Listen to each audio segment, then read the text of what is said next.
moi j'ai souhaité être présent dans cette matinée de travail qui est importante pour l'ensemble de la Lorraine. Comme disait Michel, je me suis fait accompagner d'une cohorte de vice-présidentes et de vice-présidents qui ont des responsabilités précisément sur les thématiques qui ont été abordées ce matin.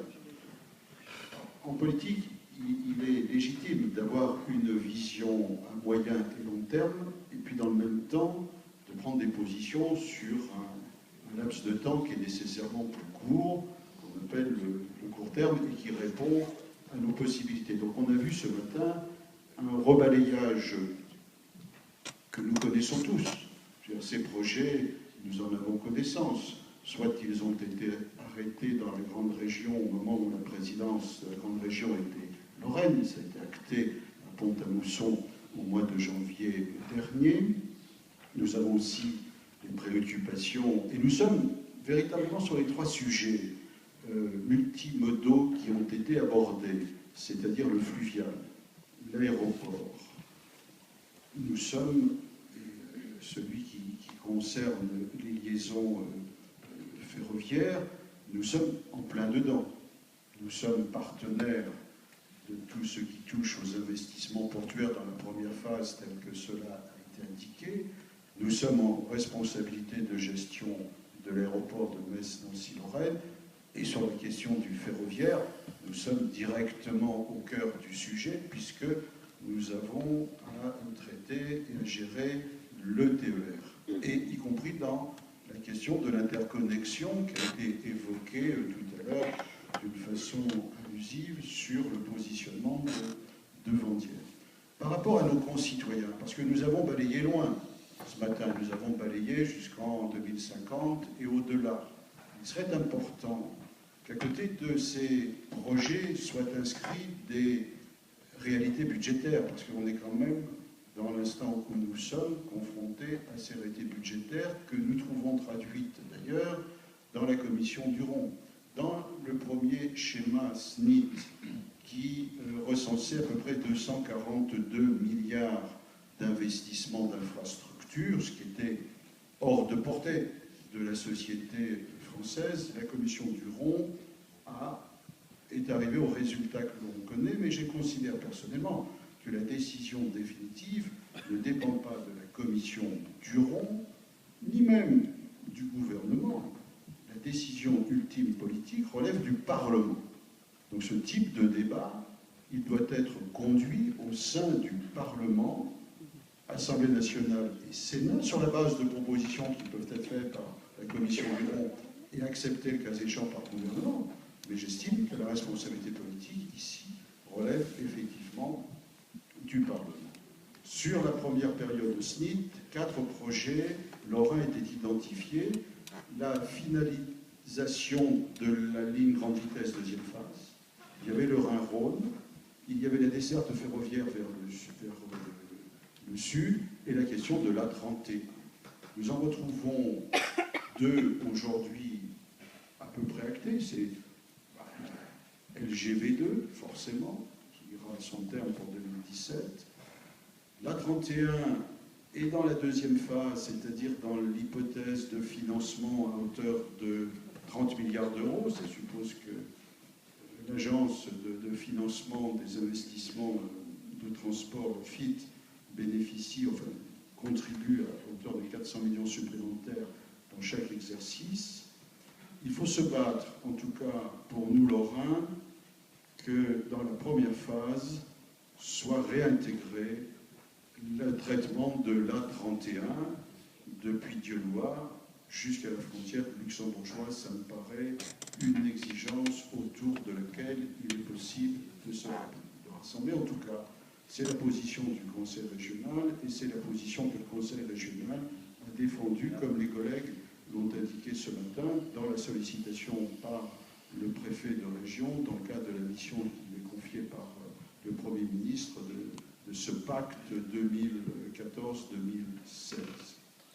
Pour le reste, il faut qu'on tienne compte de la difficulté devant laquelle nous sommes placés au regard de la desserte ferroviaire sud de Vie et de Saône-Moselle, qui reste un projet au-delà de 2050. Mais pour nos concitoyens, il faut essayer de répondre dans l'immédiat.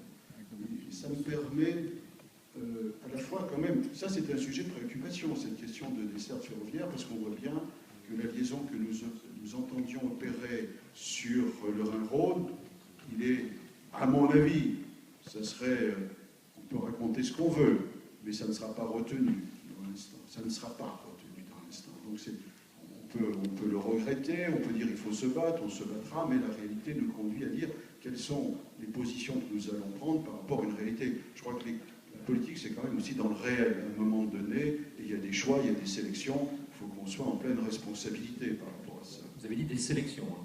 J'ai dit des sélections, pas priorité. Des priorités et des sélections. Et ça me permet de dire, il faut qu'on, puisque mon voisin est de Franche-Comté, mon voisin de gauche, notamment tout à l'heure, ils ont des projets vers la Suisse, reste posée la question de l'électrification d'Épinal-Belfort pour nous, au-delà du raccordement éventuel demain sur le Rhin-Rhône. Il y a un sujet qui doit être intégré sur la desserte vers le sud. C'est la question de l'aéroport de Metz-Nancy-Lorraine. Ça a été évoqué entre Hop ou Hop. Je veux dire, c'est à partir. Metz-Nancy-Lorraine a de l'importance par rapport à la proposition d'Air France sur ce mode de proposition avec des tarifs extrêmement réduits. C'est qu'à partir de Lyon, vous n'êtes pas tenu d'aller à Paris, à Roissy. Vous avez une vingtaine de dessertes nationales ou internationales qui, à partir de Lyon, en passant par Metz, dans une rapidité d'accueil et de sécurité de transport, vous amène tout à fait loin. Donc c'est un sujet sur lequel nous devons impérativement travailler. Et l'exigence, je dirais, pour conclure, parce qu'on ne va pas passer, je ne vais pas passer la fin de matinée sur ces sujets qui nous occupent en permanence, au demeurant, c'est la question du fluvial, du fret. Parce que moi, je veux bien, Luxembourg, j'ai été un peu surpris d'ailleurs de considérer qu'il y aurait d'un seul coup 100 000 salariés de plus à l'horizon 2020. 2020, c'est là. 100 000 de plus, vous ne les transportez que par la voie routière ou par la voie ferroviaire.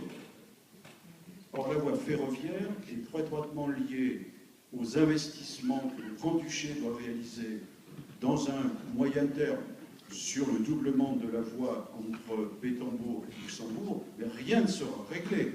Rien ne sera réglé si les travaux sur la gare de Luxembourg ne sont pas réalisés. Or, ces travaux, à ma connaissance, ne sont pas programmés. Ils ne sont pas programmés dans cette première phase, et je ne sais pas s'ils sont programmés dans un moyen terme. Ce qui veut dire que toutes les réflexions qu'on peut avoir peuvent buter sur le fait que le Grand-Duché de Luxembourg a ses priorités qui ne passent pas forcément avant 2020 ou 2025 sur l'aménagement de leur gare centrale de Luxembourg.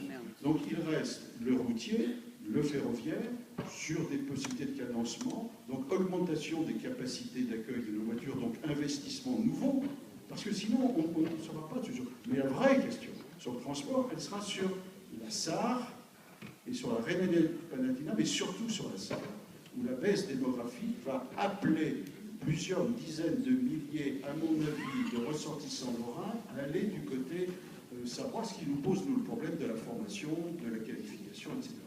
Donc, moi, je voulais simplement témoigner ce matin, avec la cohorte de vice-présidents et de vice-présidents, de l'intérêt que nous portions et de la présence qui est celle du Conseil régional sur ces questions. Mais chacun et chacune d'entre nous doit avoir en réalité une marge budgétaire et financière qui est celle de la République française, et on peut penser ce que l'on veut, et ça c'est une donnée avec laquelle nous allons vivre, d'où l'intérêt de tous se mobiliser pour une réussite de politique économique nouvelle, créatrice de valeur et d'emploi, à partir desquelles, effectivement, nous devons jouer et joindre les questions d'infrastructure. Mais préoccupons-nous de ce que nous pouvons agir et sur quoi nous pouvons agir dans les 3 à 5 ans qui viennent, sans oublier le reste, qui seront des acteurs et des dossiers positionnés, mais je crois que l'urgence, elle est là et on doit la traiter dans le principe du réel. Merci, Monsieur le Président.